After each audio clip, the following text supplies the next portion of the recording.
Firstly, I appreciate the added clarification, so let me do my best to answer your question a little bit better this time. So in terms of the major factions in the game, which one has the best infrastructure and economy? That one either goes to the Tech Hunters, the Western Hive, or the Holy Nation. But it is definitely not the Shack, and it's definitely not the United Cities.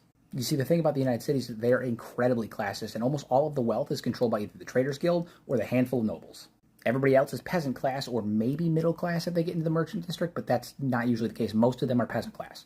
In fact, in the United Cities, if you're poor enough, you get arrested and turned to a slave for the crime of being poor. And this is such a problem that they're actively going through a peasant revolt because the lower class citizens are just sick of how they're being treated by the nobles. They're falling apart. And their economy is falling apart with it. As for the Shek Kingdom, well, they do have an economy. It's kind of propped up by other major factions. And the things that they do have that are their own are kind of part of their dwindling faction. The reality is the Shek are internally falling apart right now due to massive splinters after Asada took over. That's why there's so many random splinter groups in the Shek. The only truly unified group is the Holy Nation. The only thing they have to deal with is the Floats and Ninja, but they mostly just want to hide, not attack.